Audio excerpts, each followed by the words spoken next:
Hello दोस्तों। मैं बहुत ही गंभीर मुद्दे पे बात करना चाहता हूँ, क्योंकि जिस हिसाब से हम लोगों को बताया जा रहा है, हम लोगों को बहलाया जा रहा है, या फिर हमारे साथ में कहो तो खिलवाड़ किया जा रहा है, इन सारी बातों से बहुत ज़्यादा दुखी होके, बहुत ज़्यादा परेशान होके तब हम आप लोगों के बीच में समाज के लिए, समाज के हित के लिए एक तथ्य लेके आया हूँ। आप लोग खुद ही सोचिए, समझिए, उसके बाद आप लोग बताइए हमें। दोस्तों, बोला जाता है कि जो ब्राह्मण हैं वो सभी बड़े बड़े पद पे हैं। जितने भी मतलब जो भी हैं वो सब जगह पे हैं, और वो भी मतलब उनकी जो संख्या है, जो परसेंटेज है, वो काफी ज्यादा है।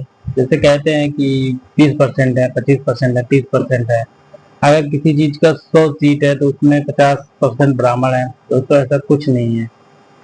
इस देश के जितने सबसे ज्यादा ताकतवर पद हैं, सारे पदों पे ब्राह्मण है ही नहीं। ब्राह्मण की नहीं बात कर रहा हूँ दोस्तों, समान वर्ग ही नहीं है। मैं आपको इस देश के 5 सबसे ताकतवर पद की बात कर रहा हूँ। उन 5 ताकतवर पद पर ब्राह्मण नहीं है। आप लोग खुद अगर देखना चाहेंगे तो देख लेंगे। दोस्तों, इसमें सबसे पहला आता है पद जो है वो राष्ट्रपति का आता है। राष्ट्रपति, दोस्तों, आप लोगों को पता है कि मौजूदा हालत में जो राष्ट्रपति है वो एसटी वर्ग से है। अब आप बताइए कि देश का जो सबसे ताकतवर पद है उस पे एसटी वर्ग पर विराजमान है। और जो दूसरा है दोस्तों वो है प्रधानमंत्री, वो ओबीसी से। ये ओबीसी वर्ग से हो गए। पहला राष्ट्रपति है, दूसरा प्रधानमंत्री है। एक एसटी वर्ग से है, एक ओबीसी वर्ग से है। आप बताइए इन दो वर्ग में, अब आप बताइए सामान्य या फिर ब्राह्मण कहाँ पे है? आप खुद बताइए। और कहा जाता है कि सारे पद ब्राह्मण लोग, जैसे अभी अखिलेश यादव ही बोले थे कि ब्राह्मण लोग पद को कब्जा करके रख लिए हैं, इन्हीं को मतलब पद दिया जा रहा है और किसी को नहीं दिया जा रहा है। तीसरा है दोस्तों मुख्य न्यायाधीश। जो मुख्य न्यायाधीश हैं दोस्तों, ये भी एसटी वर्ग से आते हैं। यहाँ पे भी ब्राह्मण नहीं है दोस्तों। हमारे देश के मुख्य न्यायाधीश हैं वो एसटी वर्ग से आ रहे हैं। चौथा है दोस्तों उपराष्ट्रपति। ये भी हमारे देश का सबसे ताकतवर पद है, उपराष्ट्रपति का। इसमें भी दोस्तों ओबीसी को रखा गया है। ना तो ब्राह्मण है कहीं, और ना तो सामान्य वर्ग है कहीं पे। तो कहा जाएगा कि सारे पदों पे ब्राह्मणों ने कब्जा करके रखा हुआ है, समान वर्ग वालों ने कब्जा करके रखा हुआ है। देश के जितने भी महत्वपूर्ण पद हैं, जितने भी सबसे ज्यादा ताकतवर पद हैं, जिनके पास सारी शक्तियां होती हैं देश चलाने की, वहां पे तो ओबीसी और एससी भरे हुए हैं। साफ कहता है। और चौथा है दोस्तों कानून मंत्री। कानून मंत्री भी एससी वर्ग से हैं। उपराष्ट्रपति जो है वो भी ओबीसी से है। कानून मंत्री जो मेन है वो एससी वर्ग से आ रहे हैं। अब दोस्तों, क्या ही कहूं मैं। क्या वास्तव में आपको लगता है कि इस देश में तथाकथित मनवादी या ब्राह्मणवादी, जो कहते हैं कि मनवादी चल रहा, मतलब मनवादी चल रहा है, ब्राह्मणवादी चल रहा है, क्या सच में है? आप खुद बताइए। देश के 5 सबसे ताकतवर जो पद है वहां पे ओबीसी, एसटी, एससी, ये लोग बैठे हुए हैं। उसके बाद भी हम लोगों को कहा जाता है कि ऐसे नहीं, ऐसा है, ये चीज ऐसा कर दो, इससे ऐसा कर दो, यहाँ ब्राह्मण इतने हैं, यहाँ ब्राह्मण इतने हैं। क्या है ये सब? अभी मनवादी चल रहा है, ब्राह्मणवादी चल रहा है। देश में अभी भी ब्राह्मणवाद है, पाखंड है, अंधभक्ति है। दोस्तों, हम लोग तो उत्तर प्रदेश के 200 सीटों पे बदल सकते हैं निर्णय को। उत्तर प्रदेश में 403 सीटें हैं। 200 सीटों पे ब्राह्मण जो होते हैं वो बदल देते हैं, रिजल्ट रिजल्ट ही बदल देते हैं कि किसको जीतना है, किसको नहीं जीतना है। उसके बाद भी ना तो हमारे सीएम बनते हैं, ना तो हमारे पीएम बनते हैं।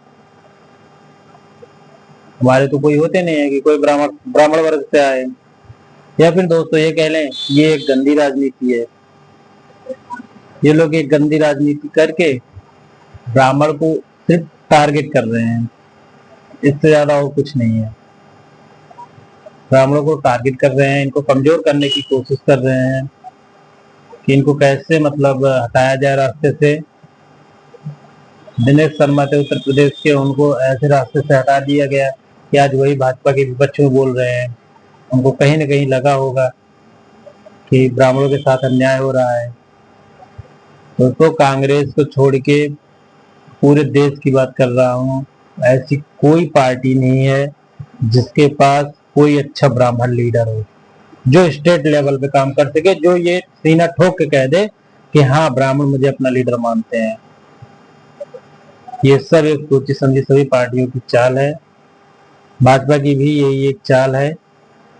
जीतने के बाद इनको 2014 में ब्राह्मण प्रचंड बहुमत से जितवाए, एक भी परसेंट इधर के उधर नहीं हुए, इनको वोट किए, इनको प्रचंड बहुमत से जितवाए। लेकिन उसके बाद क्या हुआ है कि ब्राह्मणों को साइड कर दिया गया, न तो इनको कोई अच्छा पद दिया गया, न तो कुछ किया गया। दिनेश शर्मा को अगर चाहते मोदी जी तो उत्तर प्रदेश का पीएम सीएम भी बना सकते थे, लेकिन नहीं बनाया दोस्तों। तो इन सब पाखंडियों की बात आप छोड़िए, आप खुद ब्राह्मण कास्ट से हैं, बुद्धिजीवी हैं, आप लोग खुद सोचिए क्या करना है, कैसे करना है। 2027 में इलेक्शन है दोस्तों, मैं अभी भी एक ही अपील करूंगा, कुछ भी हो जाए दोस्तों, किसी को भी जिता दो, बसपा को जिता दो दोस्तों, लेकिन सपा को वोट मत करना। इससे ज्यादा गद्दार कोई पार्टी ब्राह्मणों के लिए नहीं है। सबसे बड़ा अगर गद्दार पार्टी कोई है ब्राह्मणों के लिए वो सपा है, क्योंकि अखिलेश यादव को आप देख लिए हैं। बनारस के जो हमारे बड़े बड़े पंडित हैं वो लोग अखिलेश यादव को धूल चटा चुके हैं, उनको थूक के चाटने पे मजबूर कर दिए हैं। उनको लोकल पंडित को बुलाना पड़ा, अगर वो चाहते तो खुद बुला सकते थे, लेकिन जब बनारस के काशी समाज के जो बड़े बड़े पंडित थे जिनको बुलाया गया था, उन्होंने साफ शब्दों में मना कर दिया कि तुम सीएम रहे होगे तो अपने घर में रहे होगे, हमारे लिए तुम्हारी वैल्यू जीरो है। अखिलेश यादव को दोस्तों 2027 में 0 सीट लाने का पूरा प्रयत्न किया जाए। जितने भी ब्राह्मण बंधु हैं एक होके मत कीजिए, किसी भी पार्टी को मत कीजिए, बस सपा को एक भी वोट नहीं जाना चाहिए, ब्राह्मणों का एक भी वोट नहीं जाना चाहिए। अखिलेश यादव जब तक ब्राह्मणों के पैरों में गिर के माफी न मांग ले, इनको एक भी सीट नहीं मिलनी चाहिए। जय हिंद, जय भारत।